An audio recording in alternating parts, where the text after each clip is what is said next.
Boa tarde a todos, mais uma vez estamos aqui trazendo sempre uma novidade. Agradeço aqueles que estão aí sempre assistindo o canal, aquele que está pela primeira vez vindo, também agradeço que você possa, através dessa palavra, receber um novo ânimo, né, e bênçãos através da mensagem. E é um assunto interessante porque vem falar de como as suas orações podem ser atendidas. Há muitas religiões não, instituições religiosas que nos seus cultos de orações, as pessoas estão sempre lá fazendo seus pedidos, né? Buscando receber bênçãos, e muitas vezes as pessoas estão sempre voltando, né? Voltando àqueles cultos com os mesmos pedidos, né? Parece que não foi atendido, né? E qual a razão disso? O que acontece? Por que as orações não são atendidas? Será que Deus ele fica demorando a atender, por exemplo, uma oração que você pede por alguém que está enfermo, né? E a pessoa está ali em sofrimento? Será isso a vontade de Deus? Eu já vi algumas pessoas que pregam aí, minimizam o poder de Deus e falam assim: se for a vontade de Deus. Parece que desconhece qual é a vontade de Deus escrito na Bíblia. A vontade de Deus é que o ser humano tenha saúde, né? Conhecemos lá terceira João. A vontade de Deus é que nós tenhamos prosperidade e vivamos bem. A vontade de Deus é que nós tenhamos vida e vida em abundância. Então, essas pessoas parecem desconhecer a vontade de Deus. Quando você pede para alguém recuperar a sua saúde, eles falam: vamos orar, que seja feita a vontade de Deus. Parece que desconhece a vontade de Deus e desconhece a vontade do diabo, que diz que o diabo só veio para matar e destruir. Então essa é a vontade do diabo. A vontade de Deus é sempre a vida, a saúde, a prosperidade do ser humano.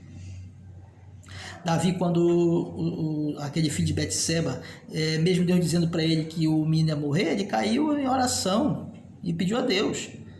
O profeta já não tinha dito para ele que o menino ia morrer. Então por que ele estava fazendo aquilo? Porque ele sabe que Deus, através dos pedidos do ser humano, ele pode, né, com a sua misericórdia, mudar suas decisões, como foi no caso também do rei Ezequias, que o profeta disse que ele ia morrer e Deus mudou para ele a situação. E nós vamos começar hoje com Isaías 59, 1 e 2. É um verso interessante, porque você já deve ter visto esse verso e passar despercebido algumas nuances desse verso. Em Isaías 59, 1 e 2, diz que o braço do Senhor não está encolhido para que não possa atender, ou seja, não é da parte de Deus que não existe resposta, que ele não queira responder e que a vontade dele não é sempre boa, né? A Bíblia fala assim: eu que sei os pensamentos que tenho sobre vós, pensamentos bons, diz Deus, né? Então, o que acontece? Se o braço de Deus não está encolhido, o verso 2 diz: mas o que impede de que nossas orações sejam atendidas? Ele fala: é que as vossas iniquidades, os vossos pecados impedem que Deus possa atender os seus pedidos. Está lá em Isaías. É claro, é isso aí, eu não tenho que inventar e querer explicar. Lá diz que os nossos pecados impedem que nós alcancemos as bênçãos de Deus.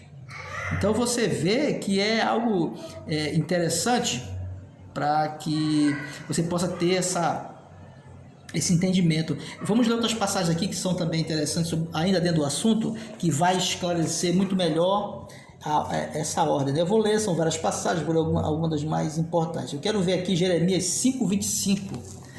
É muito, muito legal essa passagem aqui, ela é bem esclarecedora.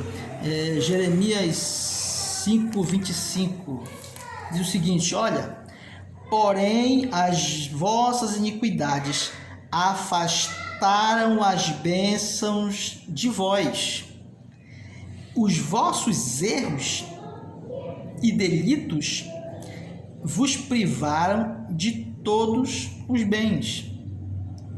Então, o que está dizendo, né? As iniquidades afastaram as bênçãos, os erros e delitos privaram vocês, né, de bens. Então, o que tem impedido? O que tem impedido de nós alcançarmos bens e bênçãos? São os nossos pecados.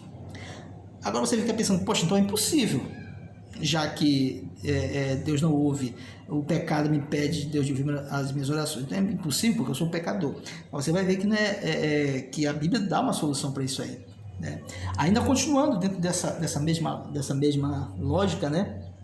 1 Pedro 3,12, primeira carta de Pedro 3,12, diz o seguinte: porque os olhos do Senhor estão sobre os justos e os seus ouvidos estão atentos às suas orações. Entretanto, a face do Senhor volta-se, ou seja, vira-se de costa contra os que praticam o mal. Nós vimos que isso aqui é muito parecido lá com Isaías e Jeremias.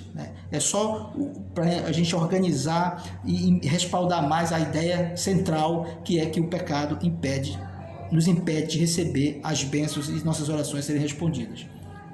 Ainda dentro dessa mesma lógica, nós vamos lá para Miqueias 3:4. Miqueias 3:4. Miqueias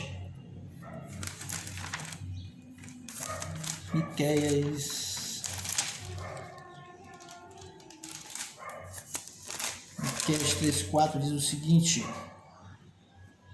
chegará a hora em que clamarão e Yahvé, porém ele não mais lhe responderá.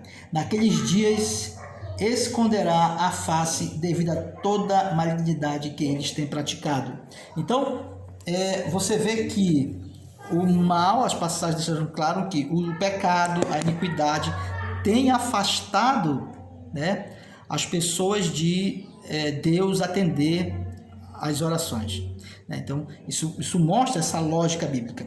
Agora vamos mostrar como, já que ficou claro que o pecado, ele tem atrapalhado de atender essas orações, como que pode se processar então essa resposta? Então agora vamos ver outras passagens que vão esclarecer. Nós entendemos que Deus não ouve oração dos pecadores. Deus não ouve oração do pecador. Tem até uma passagem que está lá em Lucas,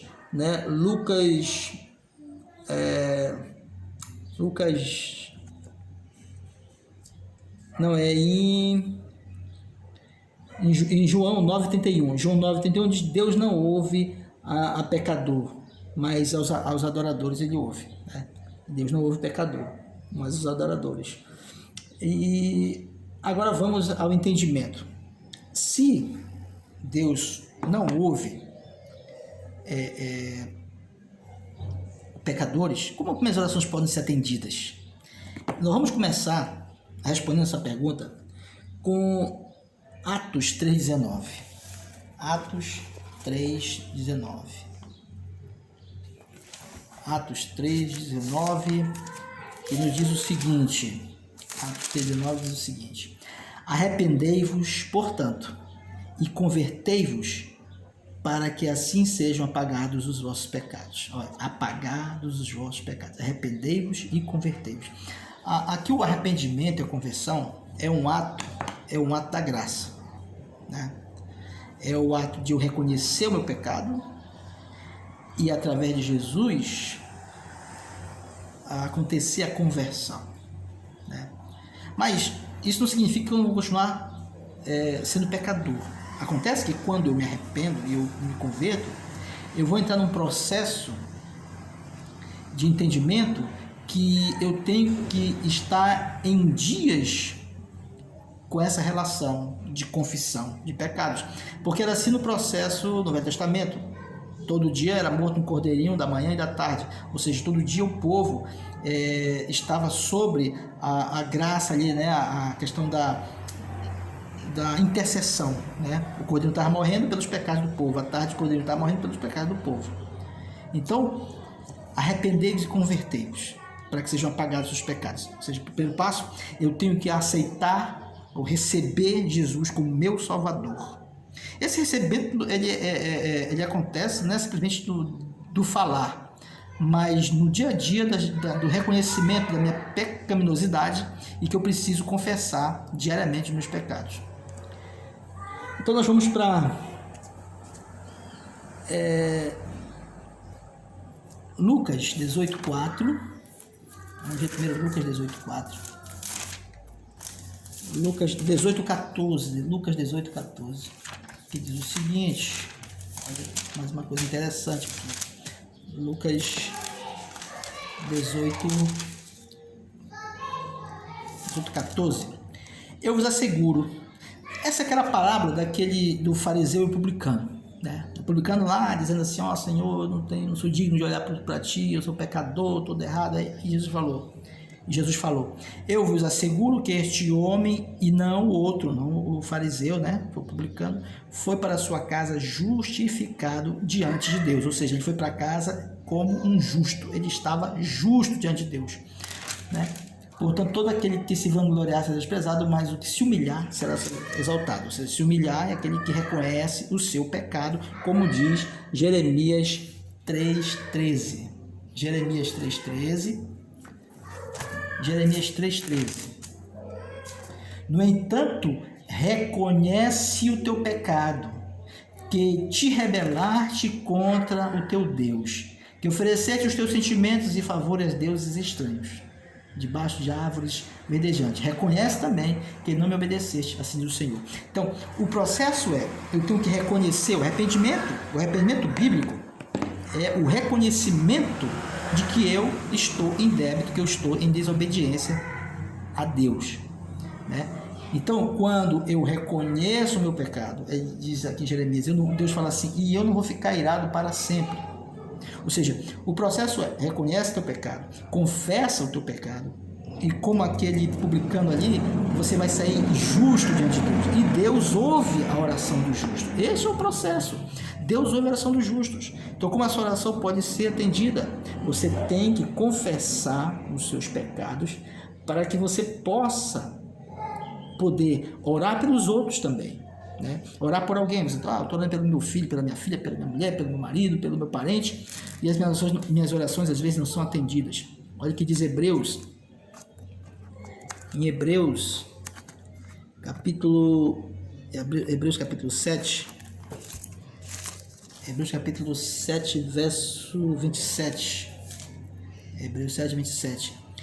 Diferentemente dos outros sumos sacerdotes, ele não precisa oferecer sacrifícios dia após dia, que oferecem, falando dos sacerdotes terrenos, né, ele falava que eles oferecem primeiro por seus próprios pecados e somente depois pelos pecados do povo. Ou seja, o sacerdote ali no teatro do simbolismo do Velho Testamento, ali da Velha Aliança, ele tinha que oferecer para ele poder interceder pelos outros, para ele poder ser um intercessor pelos outros, para ele poder elevar orações pelo povo. Ele primeiro tinha que confessar os seus próprios pecados, e ele tinha que primeiro oferecer uma oferta pelos seus próprios pecados.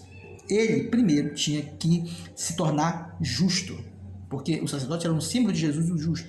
Então, o sacerdote, para ser atendido às suas orações, ele tinha que se tornar justo, porque Deus não ouviria a oração dele enquanto ele estivesse em pecado.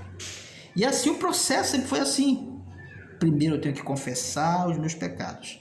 As pessoas às vezes vão direto aos pedidos e não chegam diante de Deus e reconhecem as suas atitudes, não reconhecem seu pecado, como diz Jeremias, né? Não reconhece que ele ofereceu o seu coração a deuses estranhos, a idolatria do futebol, a idolatria da música, a idolatria da fama, do dinheiro, qualquer tipo de idolatria. Ele não reconhece que desobedeceu às leis de Deus. É preciso primeiro reconhecer. O reconhecimento, alguns falam, o arrependimento é tristeza pelo pecado. Não, simplesmente não é tristeza pelo pecado, é razão. Entendeu? Você pode, em algum momento da sua vida, sentir-se triste por alguma ação que você fez errado. Mas o passo do arrependimento que ele coloca aqui, arrependimento, é um processo racional. É o entendimento que você realmente está em falha com Deus e reconhece. Pô, eu estou errado, né? Esse reconhecimento que fala de Jeremias. A partir do momento que eu reconheço meu pecado, então eu vou confessar, né? Eu reconheço, eu confesso em Deus: Senhor, realmente eu tenho falhado, tenho errado, assim. Posso até ter momentos na minha vida que eu vou ter tristeza pelo pecado, mas é o reconhecimento, é racional, é o culto racional, é uma coisa que vai dar razão, é um reconhecimento racional. O amor, você não fica, se você perguntar, você ama sua mãe, você diz, não, eu amo minha mãe, mas você não fica constantemente pensando na sua mãe. Mas com o dia que ela está doente ou que ela vai acamada para um hospital internado, você fica, né, preocupado, você sente aquela preocupação, aquela ansiedade. Então, não é uma constância do sentimento. Então, arrependimento é racionalmente, eu reconheço que eu estou errado. Aí na sequência, nós temos aqui Isaías 57. Isaías 57, também é muito interessante essa passagem aqui, Isaías 57, versículo 14, 15 e depois 66, versículo 2. Isaías 57. O Eterno exclama: aterrai, abri o caminho, removei os obstáculos. Quais são os obstáculos que estão impedindo de suas orações serem ouvidas? Que pecado, né? Que idolatria, né? Que pecado está impedindo você de ser atendido às suas orações. Eu não estou dizendo que você não vai errar, mas se você não reconhece esse pecado, como você vai confessar? Se você acha, por dar um exemplo assim, só categórico, se você acha que comer folha de abacate é errado, se você acha que não é errado, você vai continuar comendo folha de abacate. Mas se você reconhece aquilo errado, é diferente. Poxa, isso aqui é errado, não vou mais comer folha de abacate. Então, é preciso remover os obstáculos. E esse remover de obstáculos é reconhecê-los, né? É confessar. Isso que é obstáculo. Deus sabe que é impossível. Deus falou assim na Bíblia: olha, como é que vocês, sendo maus, vão praticar coisas boas? É possível mudar as manchas do leopardo, né? Vocês acostumados a fazer o mal, fazer o bem. Então é preciso reconhecer o pecado, né? Aí Deus é que vai operar em você essa mudança. É o sobrenatural, é o que Deus falou para Nicodemos, né? Tem gente que acha: não, eu tenho que deixar. Não, você tem que reconhecer. Quando você reconhece que você está errado, é o Espírito que vai atuar em você. É assim que funciona, né? Tem muita gente muito santinhos, às vezes, nas instituições religiosas, baseado nas suas próprias forças, né? E aí, infelizmente, isso encobre pecados que ele não consegue ver, né? Porque ele acha que determinado pecado visível, aquele pecado ali, eu não mato, eu não roubo, então infelizmente ele fica cego para a cobiça, para a vaidade, né? Para o egoísmo, para o orgulho. São pecados que não são visíveis assim. Então ele fala assim, remover os obstáculos para que o povo tenha acesso ao caminho, né? Tenha acesso ao caminho. Que caminho, né? Ao trono de Deus, ao trono da graça, que tem acesso a Jesus, que é o caminho. Ele disse: eu sou o caminho, a verdade e a vida. Então eu tenho que tirar o obstáculo, eu tenho que confessar, eu tenho que reconhecer. Porquanto assim afirma o alto e sublime aquele que vive para sempre, cujo nome é Altíssimo, habito no lugar mais majestoso e santo do universo. Contudo, estou presente com o contrito, o humilde de espírito, a fim de proporcionar um novo ânimo ao quebrantado de coração, um novo alento ao coração arrependido. Então Deus está dizendo assim: olha, tira esse obstáculo, confessa teu pecado. Porque eu estou respondendo, eu estou junto, com esse de humilde espírito, esse que confessa, né? Esse que chega e reconhece a sua iniquidade, né? Então ele fala assim: eu estou com esse, com contrito, né? É com esse que ele está. Então é bonito essa passagem, porque ele mostra a vontade de Deus em estar com o ser humano, responder as orações. Mas o pecado tem impedido, né, de que Deus possa fazer essas ações, né, de dar respostas àqueles que estão em agonia, né? Isaías 66, 2. Isaías 66, 2. Eu vou ler a parte que nos interessa, você pode ler o versículo todo aqui, eu vou ler a parte que nos interessa aqui do verso. Darei, pois, minha atenção e estima a este, Deus falando, ao humilde e arrependido de espírito, que dedica seu amor reverente à minha palavra. Então, darei a minha atenção e estima a este, o humilde e arrependido, né? Então, o processo é de confessar os pecados e se entregar a essa vontade de Deus. Então, irmãos, veja bem, o que nós vimos hoje, resumindo, né? Vai estar na descrição os versos, você pode acompanhar depois. Deus não está fechado. Mateus 7,7, batei e abri-se-vos-á. O justo viverá pela fé. Batei e abri-se-vos-á. Nós vimos na passagem de Jeremias 5,25, você não recebe bens, você não recebe bênçãos, porque os seus pecados atrapalha. E como é que acontece isso? Nós temos uma situação, nós temos um acusador, né? Então, imagine que um pai deixa ali na casa um pudim, né? Um pudim, e aí uma das crianças vai lá, dos filhos, come escondido o pudim, né? Come bastante. Aí quando ele chega, que ele vai distribuir para os filhos, ele vê que alguém comeu o pudim, né? E aí, quando ele vai distribuir, alguém fala, ó, o fulano não pode mais comer porque ele já comeu o pudim, né? Ele agiu errado, ele tinha que esperar. Então aquela criança, ela não pode mais receber aquilo lá. Eu sei que pode parecer assim, você pegar esse exemplo e dizer assim, mas ele recebeu. Não, é só para você entender a lógica de que temos um acusador que diz assim, ó, o fulano de tal está orando e pedindo para que o filho dele, o esposo dela, a mulher dele consiga um emprego. Mas a pessoa que está pedindo, às vezes a pessoa que é para receber, né? Mas a pessoa que está pedindo, ela está ali, passa horas e horas assistindo uma novela, né? Um futebol ali, torcendo, com o coração cheio da idolatria pelo futebol, está ali com pensamentos escusos sobre determinadas coisas, né? Ocultos com ele mesmo, e às vezes as orações, ora ali, Senhor, ajuda que minha mulher, meu marido consiga esse emprego. Então, olhe bem o que eu estou querendo dizer. Eu não estou dizendo que você assiste futebol, que eu seja melhor do que você. Eu estou dizendo aqui, se você não reconhece que isso é pecado, não tem como você confessar. Se você não reconhece, Senhor, eu sou idólatra, né? Eu gasto meu tempo torcendo pelo time tal, eu sou idólatra, me perdoa, me ajuda, me liberta dessa idolatria. Se você não reconhece o seu pecado, como que Deus vai te perdoar? É por isso que a Bíblia diz, arrependei-vos e convertei-vos, reconhece o teu pecado. O braço do Senhor não está estendido, mas o teu pecado impede, né? Então, que Deus possa abençoar. Entenda a importância de confessar seus pecados antes de chegar a Deus e pedir qualquer coisa.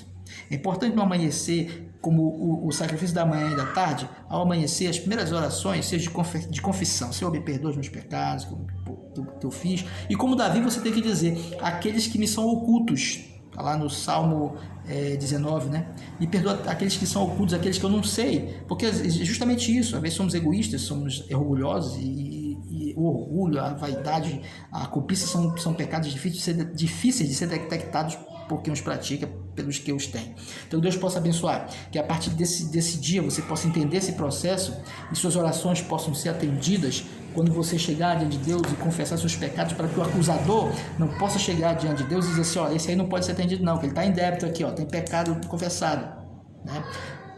Eu lembrei de uma coisa interessante, quando os discípulos, Jesus estava para morrer, ele falou para Pedro, olha, o diabo pediu para ser andar vocês, né? Pediu autorização de Deus, e Jesus falou assim, ele recebeu autorização, e ele teve que peneirar ali, né, os discípulos, Pedro, por conta daquela situação.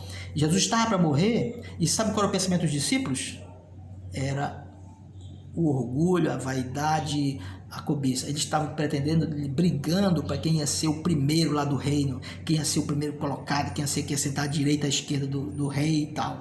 E eles estavam preocupados com isso, Jesus estava para morrer, eles estavam preocupados com isso. O diabo foi lá e disse assim, olha, não, eu tenho que fustigar esse povo aí, eu quero peneirar eles, e Deus autorizou, infelizmente foi assim. Então às vezes você está pedindo, mas o diabo está lá acusando, não, ele não merece receber essa bênção, está aqui, o cara bate na mulher, como é que ele está pedindo isso aí? Na igreja ele é o pastor, ele é o ancião, mas em casa ele bate na mulher, entendeu? Aí o cara está pedindo assim, eu quero um emprego pro meu filho, não, mas isso aí, quando a mulher dele está dormindo de noite, ele fica assistindo pornografia no celular, não, isso aí não. Então há várias situações que nos impedem de que Deus nos atenda. Que Deus possa abençoar, que através disso você tenha uma nova luz da palavra de Deus, e até a próxima, se Deus quiser.